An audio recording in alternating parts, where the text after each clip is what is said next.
STL Real Estate Roundtable. I'm your host, Jaden Barr, CEO and team leader of Keller Williams Realty Chesterfield. And today I'm joined by a very special guest, Anthony Schreiber.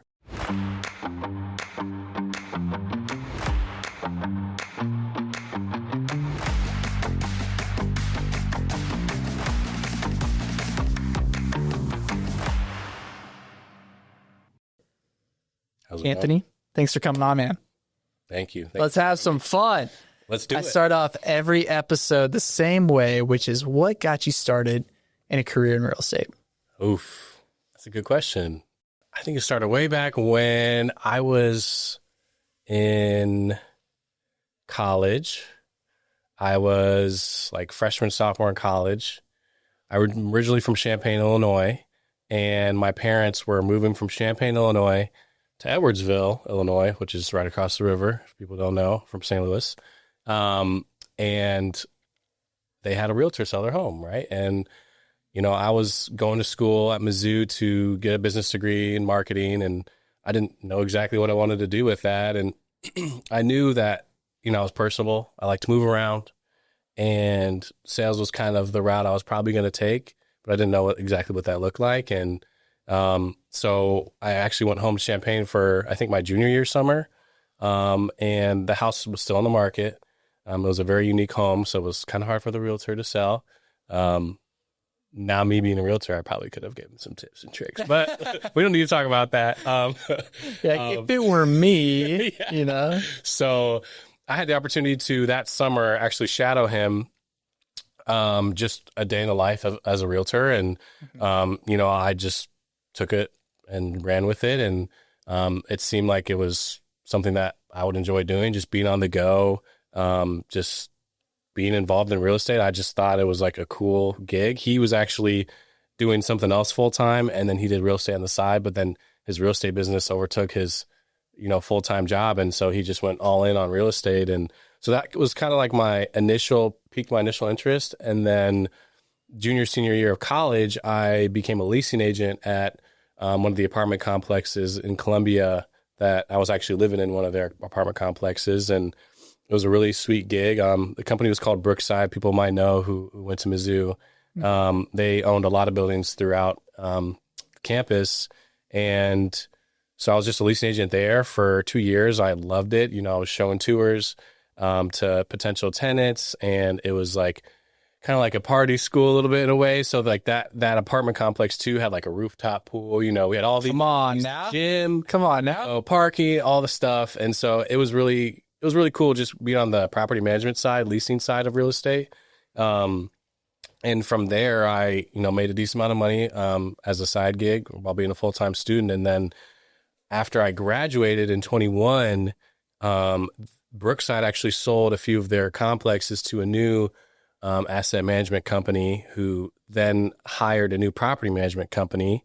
And I wasn't sure what I wanted to do post-grad. And that company approached me and was like, hey, like, you should stay on for us for the summer, because in the summer it's called turn, and turn season is crazy. It's when, you know, all the leases end, and then you have like that 2-3 month span to turn all the vacant units and make them ready for the incoming tenants for the following year who sign leases. And so it was like, man, it's always like 600-700 units that you have to go in there, clean, you know, light bulbs, patch stuff. And so it was a grind, but did that because I'm like, you know what? I graduated. I'll stay on campus. I still know some people who are still in school. So like, it'll just be fun to hang out for the summer before I have to get to the real world, you know? And then they approached me after and was like, hey, we have an opportunity at a different complex that we bought out. Would you want to be the leasing and marketing manager over there? And I'm like, sure, why not? I don't have to move. Like, that'd be great. And I kind of negotiated with them a little bit. I was like, well, I don't want to pay rent, so would you give me an apartment for free? And they said yes. And so I was a leasing and marketing manager over there for 7-8 months, not even a full year. And I realized how much I didn't like property management. I didn't like, because I shifted from the sales aspect of property management, which is leasing, to the customer service side of property management, which was I got problems managing. It needs to be solved right now. It's always something bad, right? Figure it out. You're the go-to person to yell at. And a lot of these, not getting calls telling you how great you are. Exactly. You know, and so it was a lot more taxing from, I guess, an emotional and mental standpoint. And, you know, I was just like, you know, this is not exactly what I was anticipating, nor what I want to do. So I appreciate the opportunity. Peace. I'm going to go back home, which was now Edwardsville, and figure out something to do in St. Louis because it's right outside the city. I'm like, there's probably plenty of opportunity. A fresh graduate, I'll figure something out. You know, got a business degree, whatever. So moved back home, kind of bounced around a little bit after that. Ended up working for a company called Core Properties, which was a real estate investment company here locally in St. Louis. They do a lot of wholesaling. I don't know if you're familiar with that term, but they also, there was two partners. They owned, I don't know, maybe 20, 30 million of real estate across St. Louis. So they did flips, they did wholesaling, they did rentals, they actually had property management, which I was strictly not. I was like, no property management for me. So I joined as an acquisition agent. So I didn't actually have my license or acquisition specialist, but essentially I was just a sales agent in the field. So my job was to, they'd give me leads. I'd call the leads. It's a lot of cold calling, trying to set appointments to go look at properties and make offers on these properties. These are cash, you know, no contingency offers. They're usually a lot lower than what the property's worth because the investor's trying to make money. And then as I'm at the property, I'm taking photos of the condition of the property, you know, the HVAC system, you know, you name it. And then based on those numbers, I'll give them our offer of what the company would be willing to purchase it at. And so I learned a lot in that experience. Didn't make the most money, and it was a grind job. Like, you know, I was working 60, 70-hour weeks. I was working weekends, evenings, and mind you, I didn't even live in St. Louis, so I'm commuting 30 to 45 minutes every morning there and back home at night. And so it just got very taxing. I did learn a lot, though. Like, I was probably running 5 to 10 appointments a week throughout St. Louis. And so doing that for about a year, you know, I've walked probably over 100 houses in that job. And so that gave me a lot of experience of like just houses in St. Louis and what investors are looking for in a property, where some neighborhoods, like just knowing the market of St. Louis since I wasn't raised here, you know? So it was a great opportunity for me, but I got to the point where I'm like, I don't want to do this full time either. It's a grind. I feel like I could make more money somewhere else with the effort I'm putting in. And you know, I just wish them the best, and I'm like, thanks for the opportunity. It was a great one, and it taught me a lot, and also helped me build a lot of grit, just as just a worker, a hard worker, in general. Left there. Through that, though, I connected with an agent, which was one of the leads that I'd called, and she was like, why don't you come shadow me just to see if you want to be an agent? And I'm like, okay, why not? Her name was Chrissy Smith. She was with Realty Executives. I'm pretty sure she still is. Shadowed her for, I want to say, close to a year. It was nice because I was helping her. She did have a small property management company, helped her a little bit with that. And also just like, she was showing me the ropes. Like, here's like what a contract looks like, you know, Fire console, listing console, lead generate. Exactly. And so that was a great experience. Didn't pay a whole lot of money, but I know I wasn't doing that for like ever. I was just doing that to learn. Like, I'm like, my kind of whole mindset coming out of college wasn't like, let me just get the best job possible. It was, let me just learn as much as I can these first few years out, because I had plenty of time, and then just figure out what I'm going to want to do. And I just valued education over money, because the entry level job, it's not like I was making bread anywhere anyway. Yeah.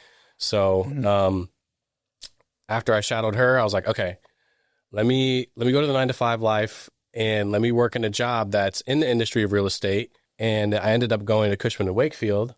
Commercial real estate brokerages are big. They do a lot of commercial. I was doing the property management, which I fell back into, but I was in transaction coordinator. Dang it. But I knew they were going to pay for the license, the real estate license. That is one of the things that they offered with the job. I'm like, great. Like, if this doesn't work out, which I wasn't really intending on staying there long anyway, I just wanted to learn. I was like, at least I'll come out of it with my license. So, joined them. I was a transaction coordinator, worked for the H&R Block account, because I had multiple accounts like Chick-fil-A and Verizon and all those big companies that have brick and mortar stores. I worked for H&R Block, and basically my job was to negotiate renewals for the H&R Block offices across the country. So I'd get assigned 100 offices across the country where H&R Block had their business. And since they rent their brick and mortar stores, I had to reach out to the landlords or the property managers or whoever's managing that commercial property where they were renting and just try to negotiate the best possible terms and the best, verbiage when it comes to like a commercial lease. So did that for about a year. I did really well. It was good. But, in the 9-to-5 kind of corporate lifestyle, sometimes you don't get rewarded for how well you do, because it's just, oh, this is your pay. Like, that's it. Yeah. And so I was salary. It was nice because I was saving a lot of money with my parents, but I was like, maybe I do like doing something where it's more commission based, So I did get licensed there. And after that, through that process, I was saving up enough money. I did an Airbnb downtown. No longer have it, but I did it for like 2 years. I was able to like pay for all the furniture, get it all set up. So I was basically renting this apartment in downtown St. Louis. And then I was turning around and putting it on Airbnb and then renting it out by the night. So as long as I made more. The Airbnb arbitrage? It was arbitrage. Yeah. Exactly. So I did that and it was great. Did it for like 2 years, paid off obviously my initial investment and was paying me a decent amount of money every month. And then the company came in this past year actually and was like, my lease was over. They bought out the apartment and they're like, none of that, no more. So that ended, but it was great. It was a cool little venture. But anyways, left Cushman and Wakefield, went back to Christy Smith. I'm like, hey, I got my license now. Like, can I come be an agent under your team? And so I joined her and worked with her for probably about another year or so. And it was a great experience. She did do a lot of investment. So I know you said like you learned like the listing presentation, the buyer console, not really as much with her, but when I did join back as a legitimate agent, the broker, Chris Matashek, there was two, Chris and Todd, they're brothers. Chris actually was the one who like mentored me with all that kind of stuff. So I did still get that education, but worked with her for a while, got to a point where, I tried a lot of different things and we can kind of talk more about that later. I'm just trying to kind of get you caught up. Got to a point where I'm just like, this split, there's no cap, like what's going on here? I feel like I'm doing a lot of work and I don't know. I just didn't feel right about the split and everything. And so I started talking to some other agents in the industry, you included. And unfortunately did not go to Keller Williams. Went to EXP, found an agent over there who. And the business that you built, what are some things that you're most proud of? I feel like being an agent, is this just like agent specifically or anything? Yeah, man, I connections really. That's the thing that's in my whole story kind of leading up to this is like one of the key takeaways was like being connected with the right people. And I feel like you don't always know who those right people are, right? But it's also about getting noticed by the right people. And so just putting yourself out there, I think me putting myself out there and, when I first started posting stuff on social media, like it was not good. Like I didn't know what I was doing. Like I was just taking templates and I was just posting whatever. And, but it's just about the grind and the work ethic of like, just keep showing up, and eventually like you'll figure it out. You get better every time. And, I think just from that, just building solid connections has just been something that's been a true blessing, and just being able to get connected to people who want you to win. Like, I don't know. I saw something on this, maybe it was a video where this guy was saying, he was like, you don't truly know like who your real friends are until you start having a lot of success, and I feel like that's really true. Like once I've started like having success, like I'm in my business, like there's definitely people who are cheering you on and are genuinely happy for you. And there's also people that you don't really talk to as much anymore. And it could be a little bit of just being busy and like, people go their separate ways as we get older. But at the same time, it's like, man, like it kind of shows some people's true colors. And I'm just grateful to be around people who want me to win, want me to succeed, and just want me to be the best that I can be. And that's truly all I ask for. If you have people like that in your corner, people who are around you, who have that same mentality, I think it only breeds just more success. So, yeah. 100%. There are two things that I definitely want to touch on before, just for the sake of time. I think, and they might be real estate related, but they also, might not be. And I think they do relate to, your real estate journey and kind of where you're at and what you're building and things like that. But for the, for people watching, like, two things that I know are really important to you are faith and fitness. Yeah. Right. And I know you've been on a faith journey and a fitness journey as well. And I think they do 100% relate to what you're building in real estate. Wow. And so I just want to give you a platform to kind of speak on kind of your faith journey, your fitness journey, and kind of how they've helped you grow in the avenue that is real estate. Yeah, 100%. That's a great question. Thanks for bringing that up. Yeah. I mean, it's funny because faith and fitness, they do go hand in hand. I really started getting into fitness like right around when I graduated college. Like, I wasn't super into like lifting. I was kind of a partier in college, to be completely honest with you. And that's just grown more and more since I graduated. And the thing about like, I really had a mindset switch in college about like, it was really during COVID, when everyone moved home. Like, I'm a very social person. I was very extroverted. Like, everyone moved home. I had a lot of deep introspection that happened during that time of my life. And I'm sure a lot of people, had separate times like during COVID where they had to like go through things. And so I kind of like had to do a lot of introspection, just looking inward of like, okay, who is Anthony and what path is he on? And does that align with where I actually want to be and what path I actually want to be on? Mm-hmm. And they didn't line up, and so I just had some brutal truth with me. I read a lot of books during that period, and I just realized I wanted to do better for myself and be better. And through that came the gym. That was something that I was like, I want to be healthy. I want to be strong.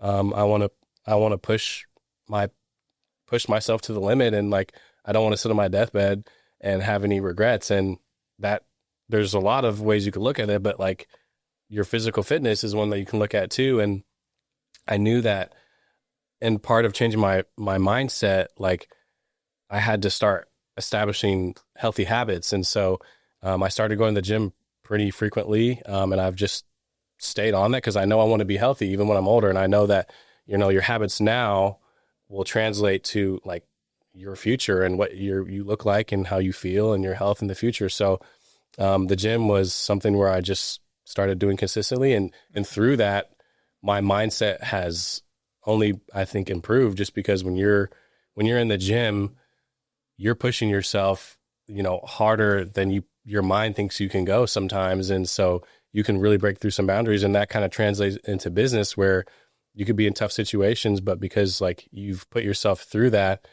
physically, like mentally, you can also put yourself through that.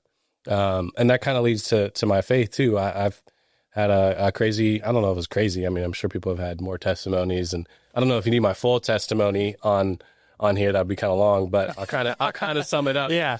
Couple minutes. Yeah. I grew up in the church with my family. Wasn't, I just kind of went to church because my parents told me to, in high school, my parents gave me the option to not go anymore. I didn't really go as much. Then leading into college, I really didn't go at all. And then post grad, still didn't do a whole lot of church, was like, just kind of lost, did all that partying in college and wasn't really on any sort of path, wasn't really talking to the Lord, and ended up being in a relationship after college for almost 2.5 years. And towards the end of that relationship, I joined like a men's one-on-one discipleship organization where I meet with another guy, and we talk about just different topics in the Bible every week for 2 years. It's a 2-year commitment. And so that was a big decision that I made that has kind of led up to me now being in this moment. But joined that towards the end of my relationship, and then my relationship ended, and I was in a tough place. I was in a dark place. There's definitely things that I could have done better. There's definitely things that we both could have done better. But at the end of the day, that relationship ending was truly a blessing in disguise. And I think the Lord made that clear to me. Obviously, in that moment, you're in the storm. It's really hard to understand why God has put you in some of the situations that he does until you come out of them and you look back where you're talking about, just being proud of like where you come from. And I owe a lot of that to the Lord. And, he really in that dark place, like truly at rock bottom, like emotionally, I just like, I felt like I had no worth. And I felt like I was just like, I don't know. 'Cause she left me, so I'm like, what, man, I can't, I thought this was going to be it, And so in that place though, the Lord, he was the rock at the bottom for me, and he brought me out of that place. And there was definitely times where I was, at night praying to him and I'm just like, why? But then there was a flip that switch where I was like, not why, but just, I'm going to trust you. And so that flip really changing, I started getting more involved in Christian community and fellowship, going to church very consistently. I was going to a Bible study over at Omen Coffee downtown. Shout out to them. And kept doing my one-on-one discipleship. I was in that discipleship through all of that. And so it was really good to have that person, that brother there, to just talk through like everything I was going through. Like he was always there and the Lord was always there. And just through that, I just kept on trusting him and just running after him really. Mm-hmm. And it kind of made me realize like I've been like an agent and I wasn't like strong in my faith, like until like this like all happened. It's like, man, like being an agent, like now I'm thinking about it, I'm like, we're like 100% commission. Like we have bills to pay. If we don't have a good month, like we could be in a bad situation real quick. And it's like, I feel like there's a lot of agents who probably don't have any faith in the Lord or don't trust the Lord. And it's like, man, like, I don't know how they do it, cause it's like, we're in this business where like, we have to, like you don't know where that next check is going to come from. Obviously we need to steward the blessings that he's given us and to be a hard worker and to not be lazy. Right. But at the same time, it's like, at the end of the day, you got to trust the Lord and he will provide for you whatever you need, might not be whatever you want, but it's whatever you need and whatever he thinks you need. And so, man, it was just crazy. This whole year, it's been a huge 180 for me, just, getting out of that relationship, and then just having this relationship with the Lord, fully surrendering to him, and then getting baptized a couple months later and just been running after him ever since. And it's crazy because now that I've like, that's where I'm at and that's where my priority is with the Lord. It's like, everything else has fallen together. Like my business has been flourishing. Investing has been great. I'm in now a very healthy relationship that's centered around Christ. And so I really can't complain. And the Lord he's good. God is good. Praise God. Yeah, man. Praise God, it's dude. been great. That's awesome, man. So that's awesome. I know, that just to some people that might not sound like it relates to real estate or what this podcast is kind of focused on. But I know, in my life, faith, family, fitness, like all those things relate to the business that I run, how I lead, what's most important to me and how I want to be known and remembered and what I want to be known for. Right. Those are some of the main things. And I could sell a lot of real estate, but at the end of the day, if I'm not impacting people, if I'm not sharing what's most important to me, I think I failed. Right. So I want to make sure that I highlight that. And I know that's important to you. So I just want to give you the platform to share that. Yeah, for sure. That's something that I know we connect on as well. Let's talk about how big your arms are and how they're bigger than my legs. What's that fitness plan, bro? No, I'm just playing. I know we're pressed for time here.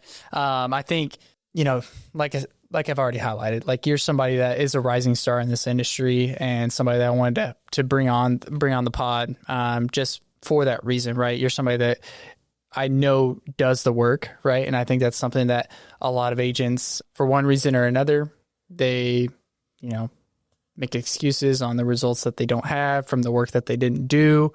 And that might be a harsh reality for some people to hear, but you're somebody that does the work. And talk to me about some of maybe the challenges or maybe even the advice that you give to the agent that is struggling or the agent that wants to be at the level that you're that you're at, that you're ascending to. Mm-hmm. Talk to me about maybe the quick advice, maybe the 1 minute lesson on what you would tell that agent. Yeah. I mean, in the beginning, I mean, if they're new or not, I mean, just be open to learning. Me as an agent, I know that being an agent could mean a lot of different things. There's commercial, there's residential, there's investor focused, there's a lot of different types of agent you can be. I think trying to figure out what your true goal is and what your true passion is as an agent, like what is your ideal client that you like to help, and why is that? Like figuring out their passions and why. I think it's really hard to be in a business where you're not passionate about. They say that in sales, like it's really hard to sell something that you don't truly believe in, right? So and to add to that, if you don't believe in you, why should anybody else? Amen, brother. like what are we doing? Like I know the whole fake it till you make it, like be confident in yourself, like all that stuff. But it's like, man, if you don't believe in you, why should anyone else? Mm-hmm. Right? Yep. 100%. Carry on.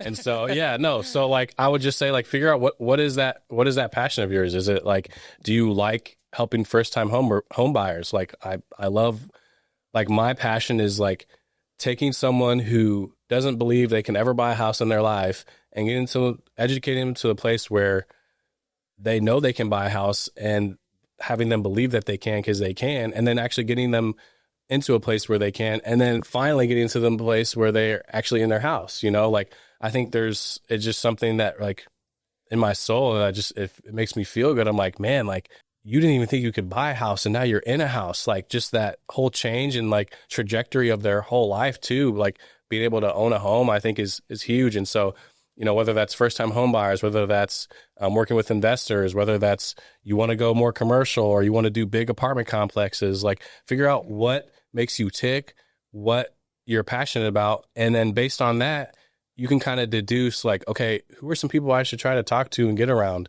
And what should I be joining networking events or going to, just different seminars or whatever the case may be. Just educate yourself, get around people who are already in that space that you want to be in, and just pick their brain, really. Like, I think something that's helped me is like, I'm never going to turn down a conversation with someone. You never know what one conversation can turn into. And just holding that, I mean, that whole phrase, like, just, you never know what can happen with one conversation, like keeping that top of mind and just being open-minded, I think can definitely help you get to where you want to go. But yeah, you just got to figure out what you're passionate about first. And after that, I mean, it won't feel like work. And when it doesn't feel like work, you don't mind putting in the hours and putting in the hard work that you need to, because it doesn't feel like work. Yeah. I always say you're one connection away from completely changing the trajectory of your life. So true. Right. One connection away, whether that's a conversation at the grocery store or at your kid's soccer game or, wherever it may be, right, at that networking event, right? You're one connection away from changing the trajectory of your business, of your life. And, I've seen that be true time and time again for agents that I coach and just in my own personal life, right? Cool, man.